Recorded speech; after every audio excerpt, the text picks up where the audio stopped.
Okay, so going on with the Geek Speak show. Listen, look, before we continue this segment, I know what you're all gonna say. So I didn't mean this in the last segment. Now I do mean it. Let me tell you something, as John Bernthal will say.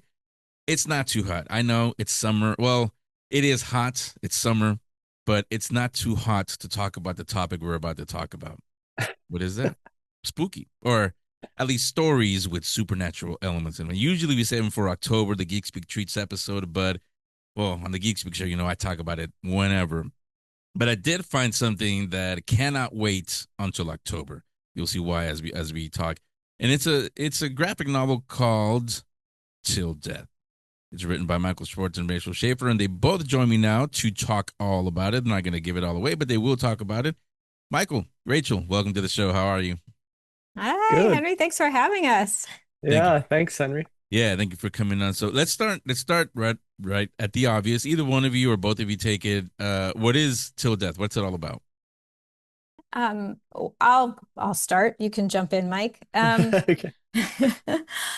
Basically, the idea is a 1960s housewife passes away in the mid 1960s, and she is stuck in her cemetery. Her spirit is stuck in her cemetery, and she believes her husband will pass away and they will ascend together.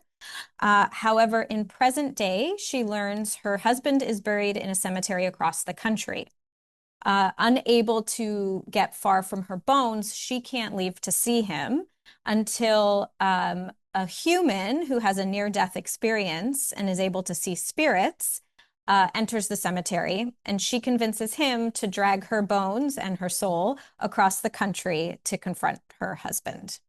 But by doing this, she ends up breaking an afterlife rule, and these basically like Grim Reaper type characters come after her and the human. Yeah, see with that part there when I read it on the description, everything that both of you just said, it's this sounds like it should be we should be talking on the paranormal show that I used to do. Because Ah. that's actually where I was gonna go next. Not the paranormal, but like who or what inspired this story? Because it sounds like urban legends that we hear across the country. I see a dead hitchhiker or something like that. But who or what inspired this story? I think it's a Uh, whole bunch of inspirations, but I'll let Rachel explain kind of the first initial inspiration. yeah, I mean the whole idea kind of started with my grandfather passed away like a couple decades before my grandmother, and they had purchased their plots in the cemetery ahead of time. So the headstone had my grandfather's information and then a blank space for when my grandmother passed. And like a decade or two in after he died, the cemetery called my grandmother and said, "Oh, do you still want this plot? Because somebody else wants it. Will you sell it to them?" And so we just kind of started thinking about like, well, what would happen if my grandmother had like married somebody else and wanted to be buried with them? Or like, how do you, I don't know, what happens to those plots? And so that was sort of the inciting the spark of the idea, I guess. Yeah. And just to add to that, when the idea came to us, and I think when you got that, when your grandmother told you this or your aunt, we were on a road trip together across the United States. And on that road trip, we were doing a lot of ghost tours. Where Rachel and I are really into visiting cities and doing ghost tours. And so I think all of these things kind of collided, and that's Till Death came from all of these things. See, Mhm. now that you say that, I can tell why it's pretty authentic. I'll say I haven't read it, but just like from the description and the few panels that I've seen. But this is, by the way, for all of you, this is a Kickstarter campaign. I have a link in the description, and if you're listening to the audio version, it's in the show description also. So the link is on there, and I know this audience, you guys love the spooky, even though you're complaining it's too hot, you still love the spooky. So you're gonna want to get behind this one. But like I was saying, that I could tell. Again, I haven't read it, but I can tell that I remember I said to myself, I think they know something because some of the details in the descriptions it's pretty close to what things are actually like. Again, we're not going to get into details. It's not the paranormal podcast I used to do, but we can talk when we turn the camera off. You guys are on to you're touching on some details that are pretty close to what it's really like. with the afterlife and things like that. And what you were saying, Rachel, that also it's another side of that. Your story is you think about that also is well, at least I do. I don't know if you guys ever have. When we do pass away and go to the other side, who's going to be waiting for us? Like you said, Mhm. if we got married, if there's some people that do get married a few times in life, who's going to be waiting for you? Is it the first wife, the second? Who's going to be waiting for us there? So yeah, it brings up a lot of questions. Um, is this the first time that you both collaborate on a story? Have you worked together before? Yeah, we started as a writing team actually, right? I I'm not sure if I'm remembering exactly the timeline, Rach, but did we start writing even before we got married? Oh yeah. Yeah. Yeah, yeah. So we were pitching TV shows and writing TV shows, and we were a writing team up here in Canada. But then at some point I went into animation and Rachel went into writing television series up here in Canada. But Mhm. you were writing uh, Yeah. is the thing, yeah. So it's not. Yeah. But we hadn't written in a while, and then the timing just was right, and we had this idea for like so long, like 16 years, or I guess it would have been 13 years when we finally started to put it down on paper and decide to make it a graphic novel. Yeah, yeah. Well, I was going to say, and this is the case with I speak to directors and other filmmakers a lot on the show, and a lot of them work with the same team, with the same crew, because you develop. I'm sure you two have this a second language, if you will, like you know exactly what one's thinking, or is there still this is some behind the scenes, I guess, or is there still, Rachel has an idea, but Michael says, I don't know, like if you ever get to that, like how do you move forward? Yeah, I feel like we hit that all the time. I think what's kind of lovely about the way we work together is we have different strengths. And so I'm all about like feeling and character arc and theme, and Mike is a lot about plot and story. And so I'll say a lot of like intangible, like, well, I want her to like change from being like this to being like this. And Mike is like, yeah, but what does that look like? What is she doing? What are we seeing? And I'm like, well, I don't know. So that's more where our like push pull comes in. But it's quite complimentary. Yeah, yeah. That's actually where I was going to go next. Is like, what do each of you bring to the table? But Mhm. you just answered. There you go. But so talk about the rest of the creative team, the artist. Obviously, it's a graphic novel. So talk about the artists that are working with you on Till Death. Yeah, so the interior artist, the main interior artist is Gaia Cardinali. Our editor actually introduced us to her, and we just loved, her coloring in particular, her coloring and her detail work, her line work. We were like, we want this, this is a really dark story, but there is a lot of comedy in it, and there is some romance. I don't want to scare anyone away that it's just straight up horror or action fan, but there is a bit of, there are different genres. We're really mixing a lot of genres, and Gaia, we felt like could tie all those genres together really well. And so Gaia's the main artist. And then we have like a whole art gallery. There's so many artists we want to work with, and we love seeing their interpretations of our characters. So we hired a bunch of artists to do a whole art gallery in there. And so you'll see like Suspiria art has a pinup in there. Francesco Tomaselli has a piece of art in there.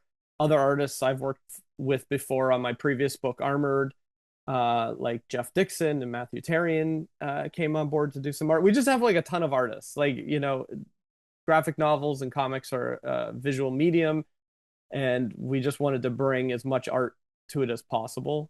And I think, because this book is going straight to graphic novel as opposed to like single issues every month, we really, I think we'd miss the variant cover experience, and this gives us that opportunity to do that in the back of the book, basically.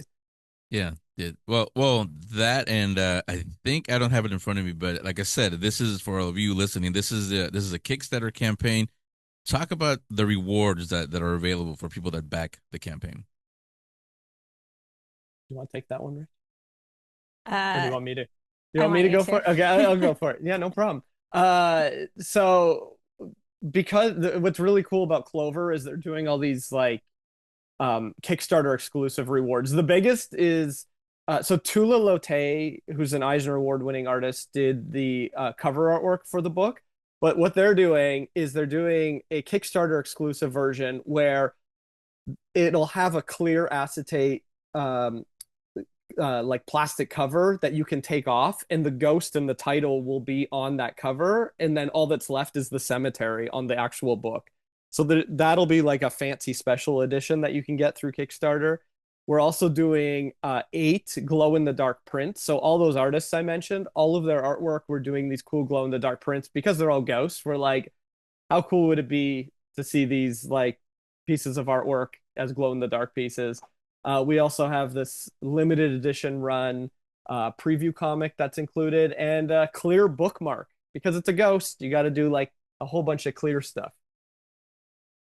See this, like I said, when I saw the Kickstarter campaign, I thought it was fantastic, perfect. Again, would have been perfect for the paranormal show I used to do, but it's perfect for the Geek Speak on is also. But as all of you are hearing the rewards, why wouldn't you want to have that? Look at the thought that goes Yeah. not just into the graphic novel, but the ghost. Nobody has thought of that, at least that I Mm. know of, the I guess you could say the ghost appears, disappears, especially with the acetate covered. I mean that I'm sure I haven't looked at it, but I'm sure that one is the one that people are really jumping on.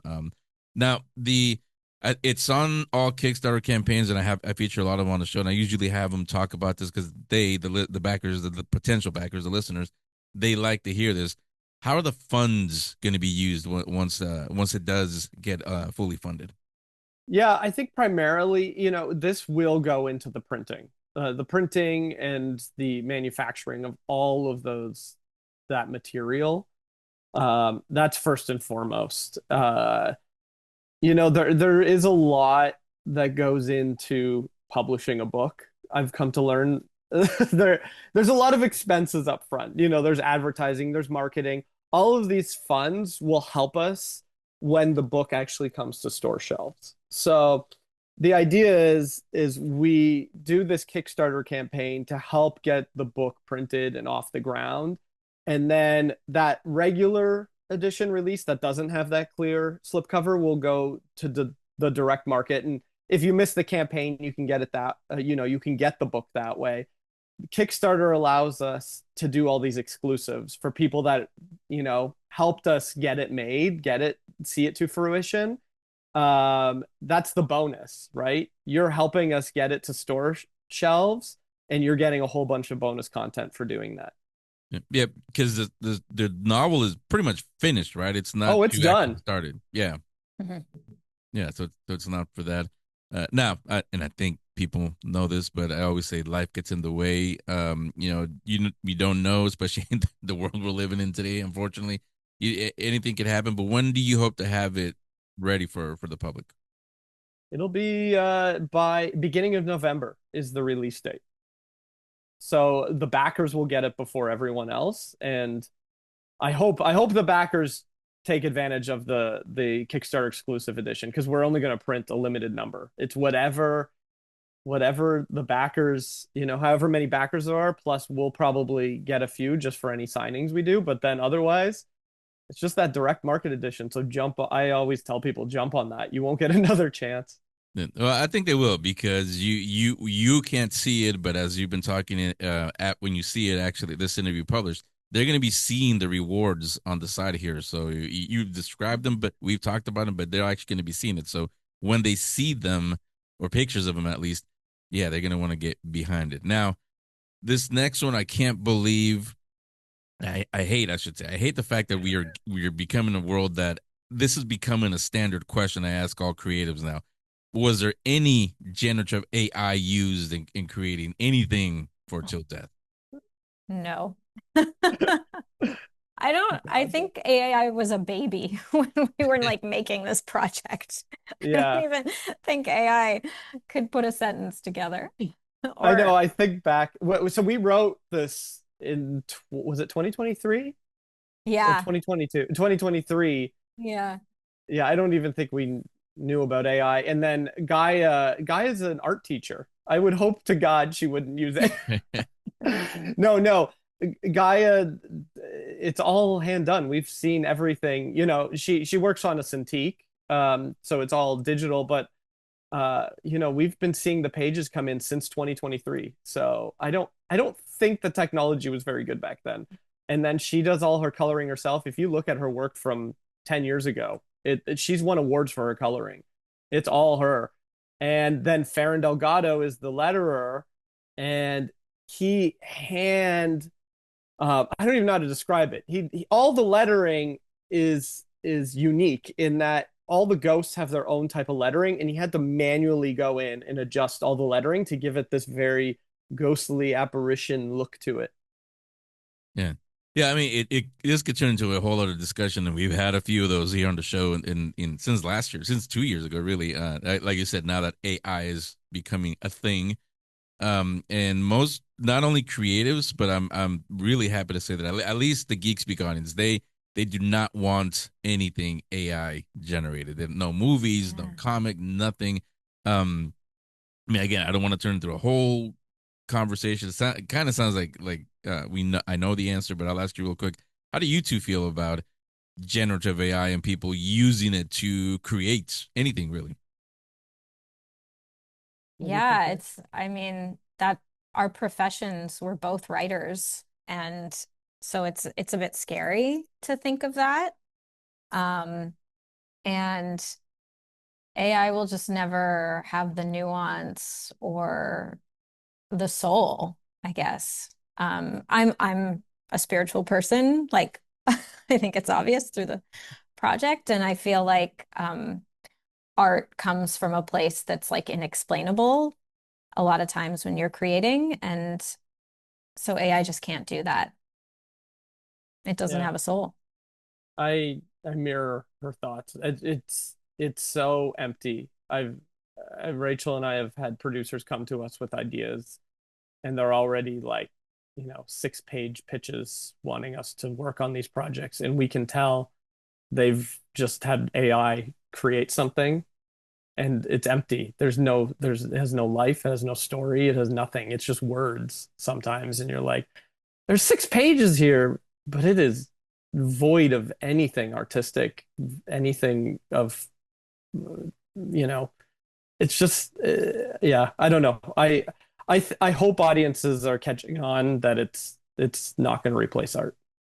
Yeah, I think they are, and I can tell you, when we do not on the show, but we do live events like Comic Con that's coming up, or even just things with our local comic book shops. I sometimes talk to teachers who also are artists on the side, and they also teach classes, art classes to. I think that one of them said it was like kindergarten through fifth grade students, and she was telling me, I was glad to hear that she was telling me that the students, they can tell when something isn't real and they don't accept it. They don't want it. They want the real thing. So that's a good thing for the future generations. Mhm. And you're right, Rachel. I've that's my thing with AI. I've always say it's not authentic, and I always bring back. I think it was a year ago or 2 years ago now. I had a guest on the show who also had a Kickstarter campaign for a movie they were doing, a sci-fi movie, and it was all based on an experience that he and his wife had. They had a miscarriage, unfortunately. They've had kids since then, but they had a miscarriage, and as you can imagine, that affected them. I guess for the rest of their life, really. But that also inspired them to create this movie because that's what it's about. It's about creating artificial life, and they said something while we were talking that has stuck with me, and it pretty much explains why we won't accept anything AI. They said that AI will never have a miscarriage, so it's never going to be able to like you were saying, Rachel. It's never going to have our experiences, a human experience, whether good, sad, happy, whatever it is. AI will never have that unless you, what is it called, prompt it into them. So yes, I think we know. I've always said, unfortunately, the reason why it may replace me talking, you guys writing, it's not creatives, it's the people up top. Because as you all are pretty familiar, if they can get it cheap or free, then they're gonna do it. So fortunately, that's with that. Again, I don't want to turn into a whole. We've had this, you listeners, had these conversations for a while. Let me wrap up like this. Let me have you both briefly talk about what you have done before coming to Till Death. With both of you talk about your careers. Mm. I started as a staff writer on a kids TV show, moved up to do writing and producing, and eventually became the showrunner, executive producer of a tween show called The Next Step. It ran, I think it ended up running 10 seasons. I did 6 of the 10 seasons. And now I'm mid-career change going into spiritual care and psychotherapy. So, yeah. Yeah, I'll just start. How do I? I've worked in many facets of the film and TV industry, but primarily visual effects and animation production. And I teach at a school up here in Toronto called Seneca. And I'm currently working on an animated movie right now. Okay, so definitely not the first time they do something. So you can all of you when you look at the Kickstarter campaign. Again, I have it linked up in the description and both description, the audio only, and on down below. You can tell it's not their first rodeo, as we say. So great job. I'm gonna get it. I definitely need to get the acetate cover that because that just looks cool on our we have a feature called the Book Club where we feature books and I interview authors sometimes. And I have outside the studio I have what I call the Shelf of Fame. They usually send me autographed copies. I'm gonna have to get that one. And well, Michael, I think you said you were going to be at Comic-Con next week, so I'll see you there. But I won't have the book yet. But we're going to have to meet at some point and have you guys sign it so it can go up on our Shelf of Fame at some point. That'd be awesome. Cool. Thanks. And really, we'll keep in touch. What I'd really like to do is have you come back in October for our Geek Speak Treats episode. Easy for me to say. We'll definitely get into the supernatural, the spiritual side. In fact, I'll bring my co-host Sean Clenn. He's not here today. Rachel, you'll like this. He's from the Navajo tribe, and that's actually how we met through the paranormal side. The things that they have taught me spiritually have blown my mind, and I think they'll do the same for you. So I think you'll enjoy that conversation. A tease for all of you. Geek Speak Treats, be on the lookout for that episode. But again, everything on actually, do you two have other than the Kickstarter, do you have social media websites where you want everybody to follow you? Yeah, you can find me on Instagram, Blue Sky, and X at I would search for Mike Schwartz Writes on Instagram and the Mike Schwartz on the other platforms. Yeah, and I'm just Rachael Schaefer on Instagram. Yeah, you see me writing it down. I'll search it for all of you and I'll link it up. Make it all easy for you. You're welcome. You don't have to go searching. I'll put it in the show description. So Michael, Rachel, thanks a lot for coming on. Like I said, I can't wait for this one, and you're welcome back on the show anytime. Awesome. Thanks, Henry. Yeah, thank you so much.